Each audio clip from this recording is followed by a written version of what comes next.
জিকর কাণ্ডের প্রতিবাদ মিছিল করল বামফ্রন্ট। আজ ইসলামপুরে বামফ্রন্টের পক্ষ থেকে একটি মিছিল শহর জুড়ে পরিক্রমা করে।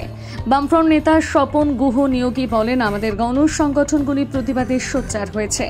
তিনি আরও বলেন, রাজ্য বামফ্রন্ট 16 এবং 17 তারিখ রাজ্য জুড়ে প্রতিবাদ মিছিলের ডাক দিয়েছিল। সেই মতন আজ ইসলামপুর শহরে এই প্রতিবাদ মিছিল অনুষ্ঠিত হয়।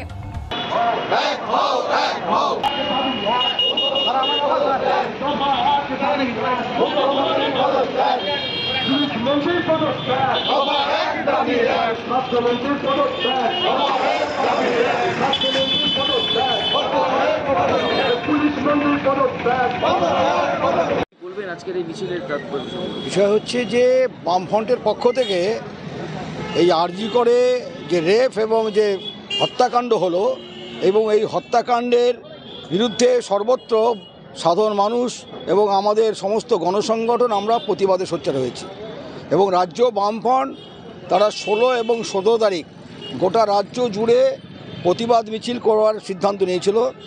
সেই সিদ্ধান্ত অনুযায়ী গতকাল 17 তারিখে রায়গঞ্জে আমাদের বামফ্রন্টের পক্ষ থেকে প্রতিবাদ মিছিল হয়েছে।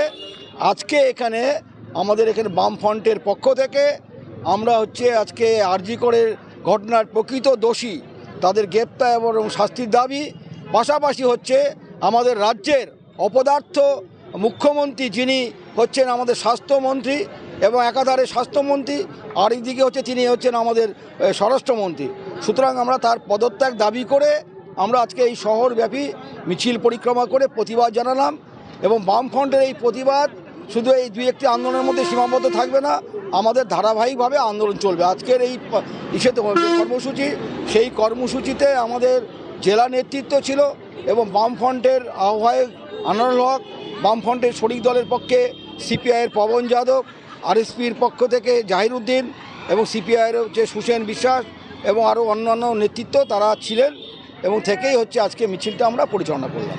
বলছি, তৃণমূল কংগ্রেসও আজকে করিম চৌধুরীর নেতৃত্বে বেরিয়েছে, কি বলবেন? বিষয়টা যে তৃণমূল দলের মধ্যে তো কোনো ঐক্য নেই, ওরা আগামী দিনে শতটুকরা হয়ে যাবে এবং আমরা তো ইসলামপুরে দেখতে পাচ্ছি যে এরা চোরে চোরে মাস্টারদা ভাই, দুর্নীতির সঙ্গে উভয় পক্ষে যুক্ত রয়েছে এবং দলীয় কন্দল এমন পর্যায়ে চলে গেছে যে আজকে দেখা গেল সকালবেলায় একদল জাকিরের নেতৃত্বে একটা কর্মসূচি হলো, আবার এখন দেখতে পাচ্ছি আসার সময় মিছিল করে আসবার সময় দেখলাম যে করিম চৌধুরীর নেতৃত্বে একটা প্রোগ্রাম হচ্ছে।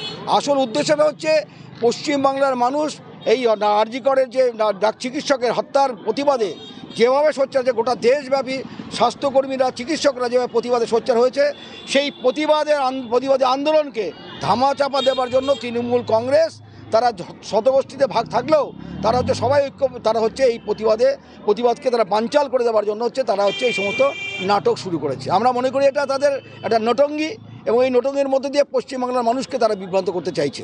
আমরা যতক্ষণ পর্যন্ত এই ঘটনার সঙ্গে যারা যুক্ত, প্রকৃত দোষী যারা, তাদের শাস্তি না ততক্ষণ পর্যন্ত আমাদের বামফ্রন্টের আন্দোলনটা আমরা জারি রাখব।